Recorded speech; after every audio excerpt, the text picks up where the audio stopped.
So in this video, I'm going to show you how you can grow the tree for someone in your ward that's serving a mission in the United States.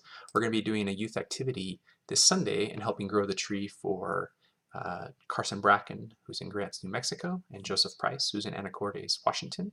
And for this video, I'm going to be showing you how to do it for Anacortes. So one of the best record collections to use for this project are cemetery records. So the way to access those is you go to Search, Records, and then you'll type in Find a Grave. You can also do billion graves, but the cemetery in Anacortes, the Find a Grave coverage is really good. And then I'm going to hit Death, and I just type in the name of the city that I would like to do, and then you can just hit Exact, and you'll pick a specific year that you want to do. I'm going to focus on 2003. And you can also pick a particular birth year, and this is just a way to narrow the focus a little bit. So actually I'm going to do that. And I want to pick a birth year before 1940 so that I can put the person also in the 1940 census with their family. So those are our search terms. Let me hit search. Okay, and notice there's 156 results. Now this symbol over here tells me that this person's already on the tree. If I hit this, you can see this person's also on the tree. So is this person. Okay. Now this person, this third person, isn't.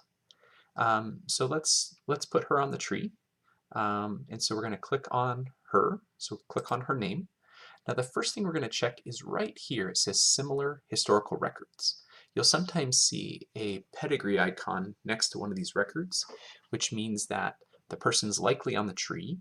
They are just attached to that other record and not the Find a Grave record. In that case, we would click on the pedigree icon and then just attach the Find a Grave. In this case, we don't see any pedigree icons here, so we're going to add this person to the tree. So let's copy her name, and we're actually going to just use her maiden name, which is Todd, and then we're going to open up a new window, and we're just going to go to a person page, and we're going to hit Recents, and then add unconnected person. This is probably the hardest part of the whole process. Let me just show that slowly. You hit Recents, and then at the bottom here you hit add unconnected person. And then what we're going to do is just fill in the information from our Find a Grave record. Okay, and so we have now filled in all of the search terms, and then we're going to hit Next. At this point, you'll sometimes it'll find a match. In this case, it said no match found, so we're going to hit Create Person. Okay. Now what we're going to do is attach that record that we started with. So we come over here and you can see this first one is this Find a Grave record. And while we're here, we can also look and see if there's other records that might be her. So you can see this second record, probably her, 1940 census, Skagit County, and but let's attach this one first. So we hit, now we're in Source Linker, and notice that all the information matches, though we have a burial place now, so we hit Attach. Now our person's on the tree, they're attached to the Find a Grave record. Now our goal now is to just add in more information, add in more family members until we bump into someone who's already on the tree. I think in this case the best first thing to do is to click Image so we can look at this record. Now what I'm going to do is I'm going to put these on screens kind of side by side so we can look at them side by side.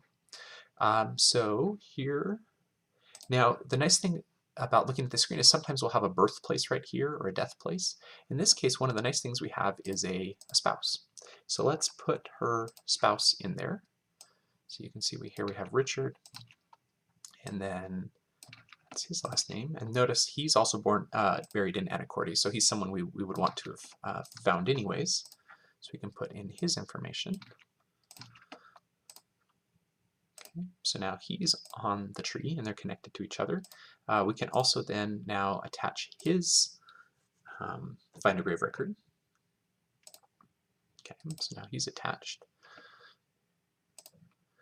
Okay, now at this point, what we're hoping to do is be able to find other records for them. And so we can either start by finding stuff about Richard. So let's just, if we click here, we can see what record hints there are. So these ones here don't give us a birthplace, but we do know he died in that particular county. So if we want, we can put that in here. Oops. Okay. But yeah, so we can attach record hints for either person, and our goal is then to try to connect them out to their parents. So let's now take a look at Ancestry and see if it can give us any clues. And so when I click that button, it pre-populates the fields. And so if I click here, it'll take me to that Find a Grave record that we already knew about. And notice over here, I have a whole bunch of record hints. And so those record hints might open up opportunities. You can see there's some marriage records. And if I come down here, if I hit Find Others, then I can see if Richard shows up in a public member tree. So right here, you can see here's our person. He shows up in he's actually found in 8 trees. So if I clicked on those, I could see the different trees that he shows up in. And notice in each of these trees, his father's Herbert and Margaret Custer. And so we're going to focus on this first one right here. And notice that this is going to allow us to bring in some information about him. So now we have a birthplace. We also have some sources that we could potentially attach, but let's see if we can add in his parents and if that helps us connect to the family tree. Our goal really is to make it possible for the missionary to be able to connect with the people that he or she is teaching. So that helps to have more of the people in Anacortes on the tree and connected to each other. It'd also be cool if the missionaries could provide a discovery experience to help people learn more about their family. So notice that as I typed in that information, it said, hey, look, we think we found a match. And as I look here, I can see that this is definitely a match. I'm going to hit Add Match. And so now, now this person's connected. And actually at this point, I can hit View My Relationship. Okay, so no relationship found yet, but we haven't added very much information. So let's add in now this person's mom, see if she's on the tree. Now actually one quick thing, let's just check to see if she is. So if we come here to Richard, you can see that he's there with his siblings and parents, but not with his spouse. So let's get her on the tree. And really that's about all I'll show in this video. From here, what you get to do is just the fun part of family history, which is finding records for people, finding who their parents were, finding who their spouse and siblings were, and adding that stuff to the tree. And what we find is, and I'll go back and do the same thing so I can click here, I'll go back and do the same thing for Mary Esther Todd, because she probably has parents too, and I could find her parents. Notice here's a yearbook photo, which is kind of cool. And so I'm going to add in her parents and siblings and try to make sure that they're both connected to the tree. But at that point, then anyone who's related to Mary Esther Todd would have a pretty good discovery experience if they got on Family Search, and that's really our goal here. So thanks for helping with this. We're really excited to work on this project with people, and we hope this video gives you some idea of how to do the project.